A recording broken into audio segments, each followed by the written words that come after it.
Okay, hi guys, Dino Kang again. Okay, today we'll be talking about our dear minister, Mr. Shanmugam, deadlifting 150% of his body weight in the gym.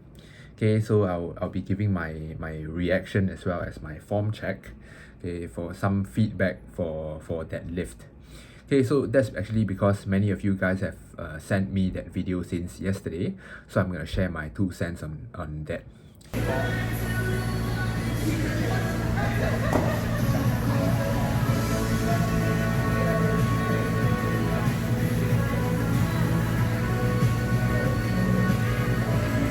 Well done. 105 kilos.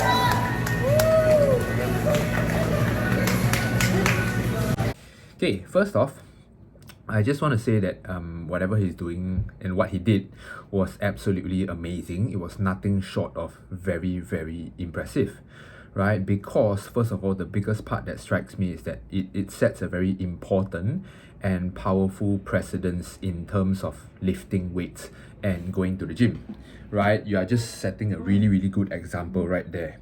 So we all know that, okay, staying active and going to the gym is good for your health. But how many of us actually step into the gym and actually start to touch some dumbbells and lift weights? Right? I'm not talking about those people going to the gym just to use the treadmill, right? Nothing wrong with that. It's just that, there's this fear or this barrier for many people before they step into the gym and prepare to lift weights because they are afraid of this, afraid of that, whatever. Okay, but what Mr. Shanmugam has done is really impressive, and 150% body weight, which means he is 70 kg and he lifted 105 kg. Okay, and yeah, let's just not discount this. He is 62 years old. That makes it a lot more impressive. Okay, so my point here is that, seeing that video, right, it truly is very inspiring for many older people out there. He's 62. He can be someone's grandpa. Okay, and he lifting 105 kg off the floor is something that, hey, maybe my parents would be going to the gym after looking at that. Right? How many people in Singapore his age can say that, okay, I can lift 100 kg? Not many. So I'm really, really very happy to see that, hey, we finally have a minister who literally lifts. We have a minister who heads to the gym and lifts stuff. For the fitness industry, by the way, this is definitely progress, right? Why? Because now Mr. Shanmugam would be able to better understand this industry, how we operate, how we feel, and how lifting can benefit your life outside the gym. Okay, so we are basically in the same boat. Okay, let's say he's trying to hit his 120 kg, right? So if the gyms suddenly close again, he will feel what we feel. Okay, so he has literally raised the bar, literally, right? So thank you. You have single-handedly made it possible for fellow older Singaporeans to lift weights, right? They didn't think that it was possible. You made them see the light that, wow, you're 62, you still can lift weights. That means I probably can too. Okay, so after that video, fewer people would fear the weights lah. Okay, so here comes the next part, right? This is the more, probably what most of you are here to see, my professional feedback on his form and stuff. Okay, so here's the disclaimer, right? Anyway, let me just point out that this is not meant to target anybody or put anybody down. Okay, if somehow someone is offended or someone is pissed off, it's purely unintentional and I am not sorry. Okay, just putting it out there. Okay, so I'm just basically gonna tell you, from that lift, that video, right? That was on his Instagram, on Mothership and everywhere. What's good and what's not so good, right? Okay, so let's start off with what's really good. Okay, if you slowly look carefully at the video, he has obviously been taught quite well to have a pre-lift mental prep. So you can look at his face, right? It was all serious before he went for his 105. Like, okay, you're getting ready, right? That feeling, you're getting into the feeling, you're preparing, you know that, okay, this is heavy, right? You cannot anyhow. So he has been taught well in that, so he was prepared for the weight, number one. Number two, his trainer is obviously very good because that trainer was just kneeling down on the floor, watching him like a hawk, like literally less than 1 meter away. Like he was just literally there watching each and every move, right? It's quite similar to what I would have done, but I probably would have been at the side. But anyway, that trainer is not using his phone like some I have seen, right? Like some I have talked about in my previous video, episode 15 if I'm not wrong. Trainers should not be on their phone, right? Okay, next, moving on. So that's two good points. The third point is that, okay, right before he goes, right, you can see that he actually took a breath, like, then he closed his mouth. Okay, so he was basically breathing in and bracing for the lift.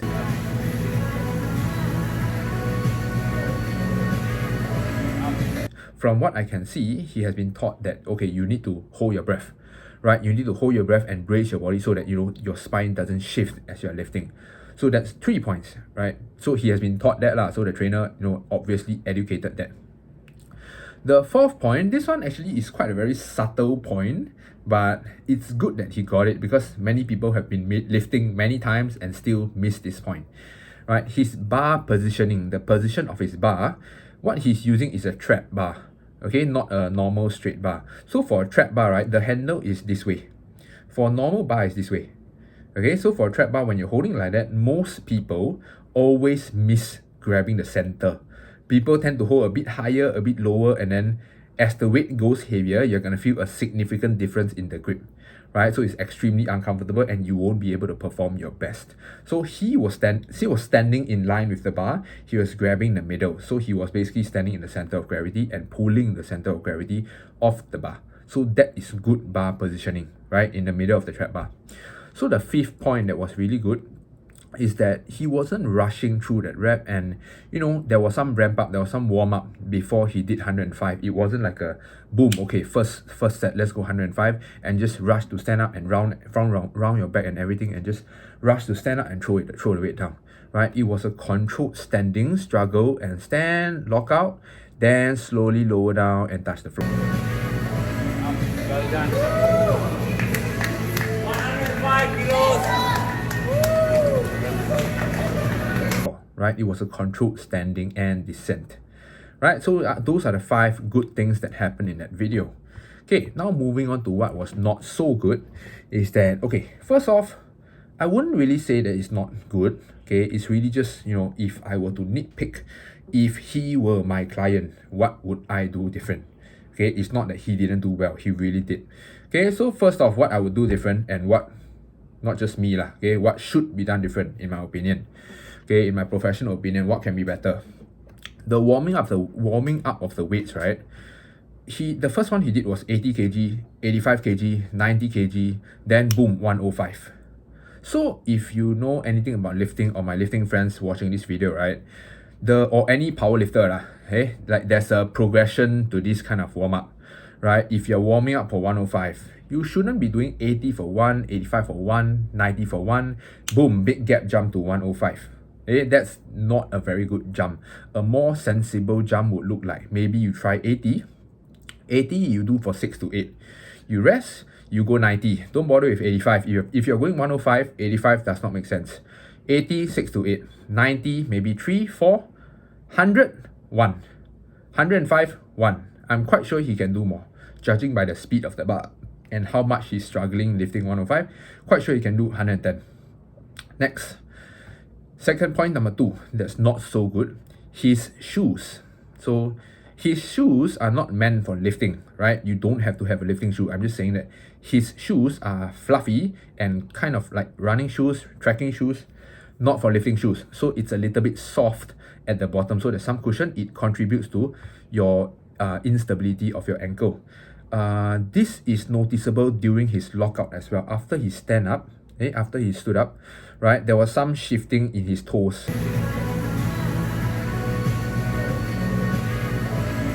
Well done. 105 kilos. Okay, his toes were moving a little bit because of the shoes. Long story short, he would have lifted more if he took off those shoes. Okay, clear cut. Okay, next, number 3. The starting position could have been better because right now he's starting in kind of a squat, right? He's squatting too low. So if you know anything about biomechanics, the more you squat, the weaker you are. So let's say for a trap bar deadlift or any kind of deadlift, you actually want to start as high as possible. You want to squat as little as possible, just nice touch the bar, okay, enough. Right? He squatted beyond there. So that's where you, number one, in that starting position, you're wasting a little bit of energy because your quads are holding you there. Number two, you are not starting with with any pre-pull tension. Means you are not starting pulling. You are starting grabbing the bar and then you go. Right? It should be grab, you should be pulling already. Then you stand. Right? That's how every good deadlift should be done. Okay, so number four, at the top, this one I'm really just nitpicking lah. Okay, after he stood up, okay, the bar was shifting and swaying a little bit. Well done. 105. Right, that just shows that your lats are not tight enough. Your upper body, upper back is not really, keeping the weight one with you. So let's say you're doing a deadlift, the bar should be part of your body. Okay, you should be one with the bar. Right, for him, after he stood up, right, the bar was swaying a little bit. So that shows that you are not one with the bar. You are a person carrying an item and it's not as tight.